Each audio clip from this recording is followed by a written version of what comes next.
إن الحمد لله نحمده ونستعينه ونستغفره ونؤمن به ونتوكل عليه ونعوذ بالله من شرور أنفسنا ومن سيئات أعمالنا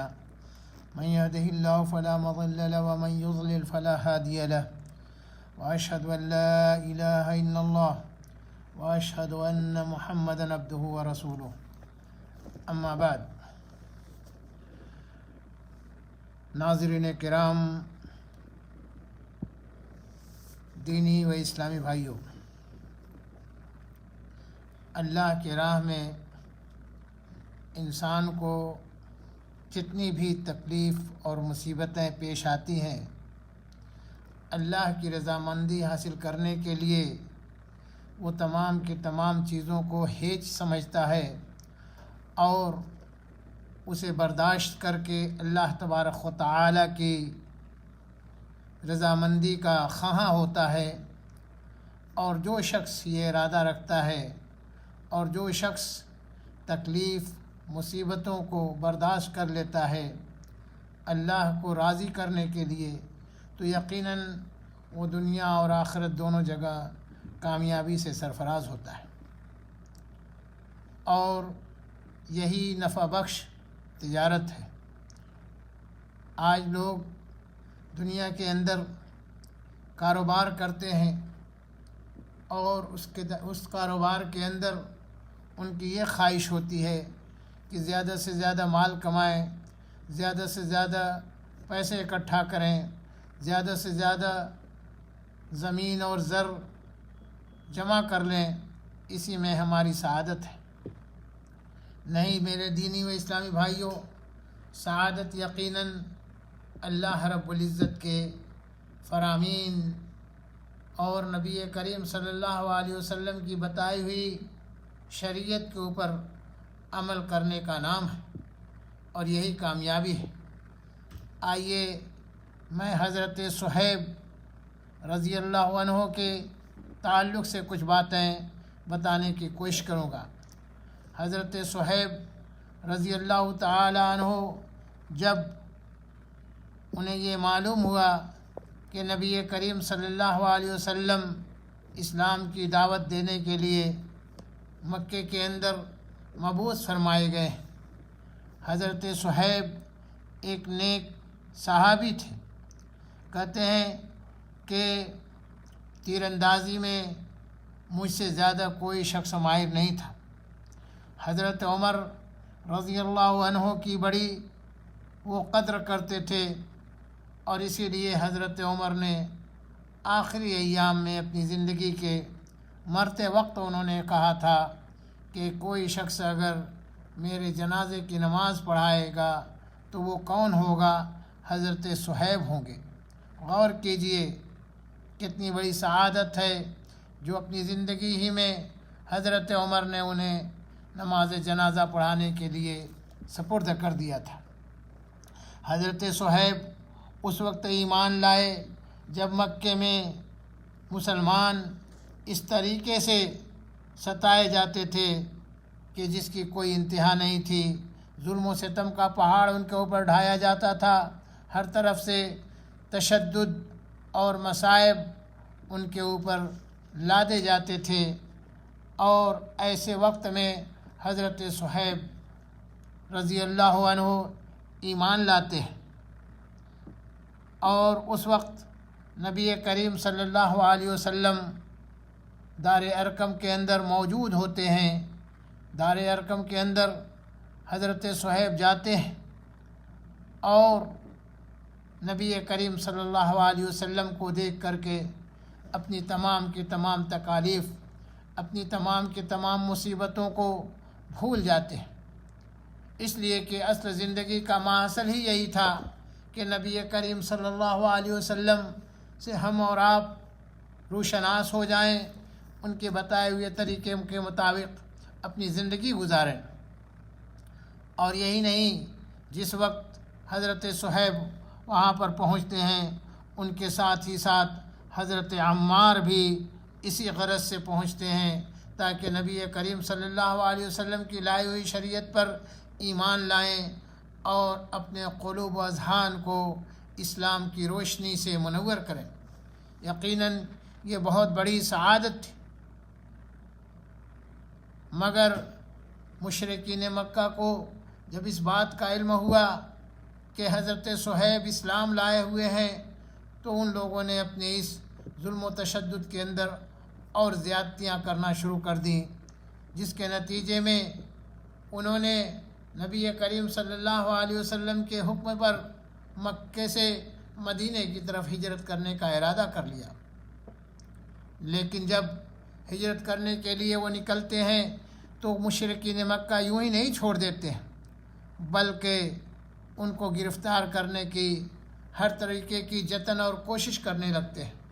کہ کسی نہ کسی طریقے سے انہیں گرفتار کر لیا جائے۔ حضرت صہیب کو جب پتہ چلتا ہے کہ میرے پیچھے اعدائے اسلام لگے ہوئے ہیں، دشمنان اسلام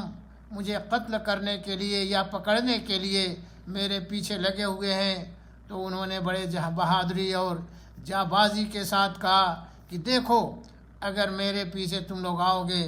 تو تمہارے اندر تو کوئی تیر انداز نہیں ہے، میں تیر اندازی کے اندر ماہر ہوں، میں اس طریقے سے تم لوگوں کا انتقام لوں گا کہ تم لوگوں کا ہوش ٹھکانہ ہو جائے گا، اپنی تیر سے میں اس طریقے سے تمہیں سبق دوں گا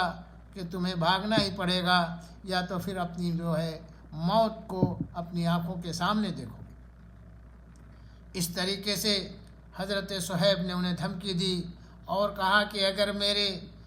تیر ختم ہو گئی تو یہ میں اپنی تلوار سے تم لوگوں کی گردن جو ہے اتار دوں گا، لیکن اپنے قریب آنے نہیں دوں گا۔ اور اس کے بعد انہوں نے کہا کہ اگر تم لوگوں کو مجھے پکڑنا ہی ہے، روکنا ہی ہے، تو دیکھو تم لوگ اسلام سے تو نہیں روک سکتے، مجھے اسلام سے منع نہیں کر سکتے، میں اسلام کے اندر داخل ہو چکا ہوں، اپنے دل و اذہان کو اسلام کے نور سے میں منور کر چکا ہوں، ایمان میرے دل کے اندر جاگزی ہو چکا ہے، اب میں پلٹنے والا نہیں ہوں۔ ہاں اگر تم لوگوں کو کوئی خواہش ہے، کوئی تمنا ہے روپے پیسے کی، تو کوئی بات نہیں، میں تمہیں مال دے سکتا ہوں، میں تمہیں اپنی لونڈیوں کو دے سکتا ہوں، جو اپنی باندھی ہے تم لے لو، میرا مال لے لو، میرے پاس جو اسباب زندگی ہیں اسے لے لو، لیکن ایمان سے تم لوگ چاہو کہ مجھے لوٹا سکو، ایسا نہیں، ہرگز نہیں ہو سکتا۔ غور کیجئے میرے دوستو، یہ ایمانی قوت کس طریقے سے مسلمانوں کے اندر، صحابہ کرام رضوان اللہ علیہ مجمعین کے اندر کوٹ کوٹ کے بھری تھی کہ پوری دنیا کو دینے کے لیے تیار ہو جاتے تھے، لیکن اسلام کے اوپر آنچ اور دھبہ آئے، اسلام سے کوئی واپس لوٹ آئے، قطعاً اسے قبول نہیں کر سکتے۔ آج کا مسلمان دوستو تھوڑی تھوڑی بات پر اپنے ایمان کا سودا کر دیتا ہے، اپنے ایمان کو بیچ دیتا ہے، اور اس طریقے سے اسلام کو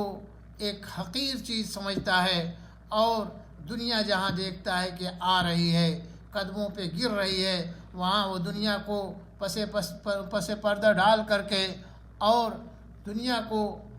آخرت کو پس پردہ ڈال کر کے دنیا کو حاصل کرنے کی جتن اور کوشش کرنے لگتا ہے۔ لیکن غور کیجئے، حضرت صہیب جنہیں اللہ تبارک و تعالیٰ نے یہ توفیق بخشی کہ اسلام کے نور سے اپنے قلوب و اذہان کو منور کیا، اور اس کے بعد آپ اسلام کے اندر جو داخل ہوئے تو اپنی جان کی پرواہ نہیں کی، اپنے مال کی پرواہ نہیں کی، اپنے اثاثے کی پرواہ نہیں کی، اور اس طریقے سے حضرت صہیب تمام کے تمام دنیاوی چیزوں کو دینے کے لیے تیار ہو گئے، لیکن کہا کہ ایمان کے اوپر اگر آنچ آ جائے گی تو میں تم لوگوں کو چھوڑوں گا نہیں، اور میں ایک ایک کو اپنے تیر سے جو ہے مار کے ختم کر دوں گا۔ عزیز دوستو، دیکھیے کس طریقے سے ایمان کی دولت جب دل کے اندر داخل ہو جاتی ہے تو ایمان انہیں کس طریقے سے جری اور جانباز، طاقتور بنا دیتا ہے۔ یقین جانیے دوستو، یہ بہت بڑی ایک ایسی طاقت و قوت ہے ایمان کہ ہم اگر صحیح طریقے پر ایمان کے اوپر ثابت قدم رہیں تو ہر شخص ہم سے اور آپ سے ڈرے گا۔ لیکن آج ہمارے ایمان کے اندر وہ طاقت و قوت نہیں ہے، ہمارے ایمان کے اندر وہ جوش جذبہ نہیں ہے جس کی وجہ سے ہم اور آپ کامیاب ہو سکیں۔ اور یہی نہیں جب یہ تمام کی تمام چیزوں کو بالائے طاقت رکھتے ہوئے آپ مدینہ پہنچتے ہیں تو نبی کریم صلی اللہ علیہ وسلم سے اپنا پورا واقعہ بیان فرماتے ہیں کہ دیکھیے اے اللہ کے رسول، کس طریقے سے میرے ساتھ ظلم و زیادتی ہوئی اور میں ان تمام چیزوں کو چھوڑ کر کے چلا آیا۔ نبی کریم صلی اللہ علیہ وسلم کو اپنی تمام پریشانیاں، صعوبتیں، تکالیف بیان کی۔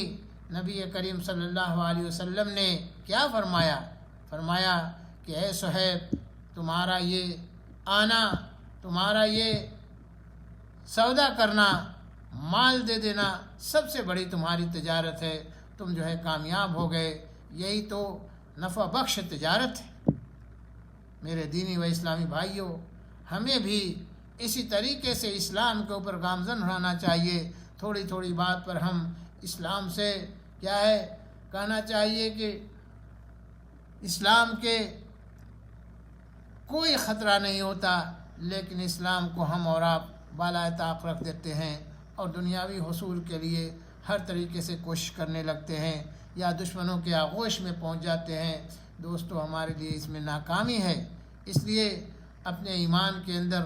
وہ قوت اور طاقت پیدا کیجئے کہ دنیا کی کوئی طاقت ہمیں متزلزل نہ کر سکے، ہلا نہ سکے۔ یقیناً جانیے دوستو، اسی میں ہمارے اور آپ کے لیے کامیابی ہے۔ اللہ وحدہ لا شریک سے دعا کرنا چاہیے کہ اللہ تبارک و تعالی ہم تمام مسلمانوں کو کتاب و سنت کے مطابق زندگی گزارنے کی توفیق عنایت فرمائے، ہر قسم کی برائیوں سے محفوظ رکھے اور اس دنیا میں جب تک رکھے ایک مضبوط مومن اور مسلم بنا کر کے رکھے اور ہر قسم کے غلط کاموں سے محفوظ رکھے۔ وما علینا الا البلاغ وآخر دعوانا الحمد للہ رب العالمین۔ السلام علیکم ورحمۃ اللہ وبرکاتہ۔